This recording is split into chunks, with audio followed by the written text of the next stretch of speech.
प्रिय छात्रों, नमस्कार। संस्कृत व्याकरण के अंतर्गत आज हम कारक में संबंध कारक का अध्ययन करेंगे।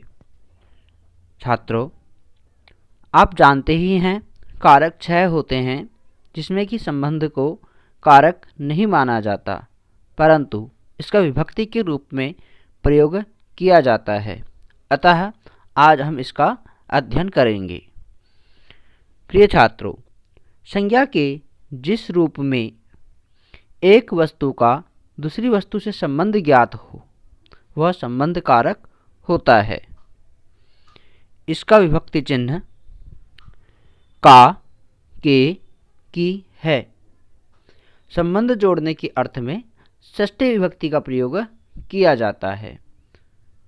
आइए कुछ उदाहरणों के द्वारा हम संबंध कारक को अर्थात षष्ठी विभक्ति को, इसे कारक से अच्छा रहेगा षष्ठी विभक्ति कहना, क्योंकि कारक इसे नहीं माना जाता है। अतः षष्ठी विभक्ति के कुछ उदाहरणों को हम समझने का प्रयास करते हैं कि किस प्रकार से इसका प्रयोग किया जाता है। पाटलस्य वर्णाः रक्ताः अस्ति। गुलाब का रंग लाल है। इस उदाहरण में गुलाब के रंग को लाल बताया गया है, अर्थात गुलाब का लाल रंग से क्या है, संबंध है। तो यहाँ पर षष्ठी विभक्ति का प्रयोग हुआ। भक्ताः ईश्वरस्य दर्शनाय आगच्छन्ति। इस उदाहरण में भक्त ईश्वर के दर्शन के लिए आते हैं। भक्त और ईश्वर का यहाँ पर संबंध है। चूँकि आप संप्रदान कारक को पढ़ चुके हैं तो दर्शनाय यहाँ पर संप्रदान कारक का भी हमें प्रयोग देखने को मिलता है, के लिए, अर्थात यहाँ पर ईश्वरस्य में षष्ठी विभक्ति का प्रयोग किया गया है। काकस्य वर्णाः कृष्णाः भवति। काकस्य, यहाँ पर कौवे के रंग को बताया गया है कि कौवे का रंग काला होता है। तो यहाँ पर काकस्य में षष्ठी विभक्ति का प्रयोग किया गया है। हमें हर समय ध्यान रखना चाहिए कि क्रिया का प्रयोग हमें जिस प्रकार से कर्ता होगा या संबंध होगा उसी प्रकार से हमें क्रियाओं को भी जोड़ना है।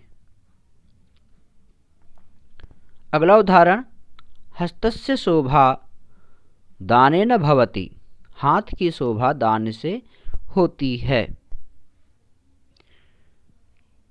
तो यहाँ पर हाथ का संबंध बताया गया है। अंतिम उदाहरण देखते हैं इसका। छात्राः संस्कृतस्य पुस्तकं पठति। छात्र संस्कृत की पुस्तक पढ़ता है। हमने जब कर्ता कारक का प्रयोग किया था तो हमने देखा था छात्र पढ़ता है, तो छात्राः पठति। फिर हमने कर्म कारक सीखा था जिसमें हमने कर्म जोड़ना सीखा था। तो छात्र पुस्तक पढ़ता है, छात्राः पुस्तकं पठति। अब हमने यहाँ पर संबंध जोड़ दिया कि छात्र जो पढ़ता है वो कौन सी पुस्तक पढ़ता है। तो यहाँ पर छात्र बताता है कि छात्रः संस्कृतस्य पुस्तकं पठति। अब यहाँ पर यदि हमें बहुवचन हो तो छात्राः संस्कृतस्य पुस्तकं पठन्ति। यदि यहाँ पर पुस्तकें भी बहुत सारी हों तो छात्राः संस्कृतस्य पुस्तकानि पठन्ति। तो इस प्रकार से हमें उदाहरणों को समझना चाहिए और कर्ता चिन्हों का प्रयोग करते हुए क्रियाओं को जोड़ना सीखना चाहिए। तो ये हमारे संबंध कारक हुए जिसके हमने कुछ उदाहरणों को समझा। मैं उम्मीद करता हूँ आपको यह समझ में आया होगा। अगला कारक लेकर के हम शीघ्र ही उपस्थित होंगे। तब तक आप इसे अपनी पाठ्यपुस्तिकाओं में देखें और समझें तथा छोटे उदाहरणों को समझने का प्रयास करें। आज के लिए इतना ही।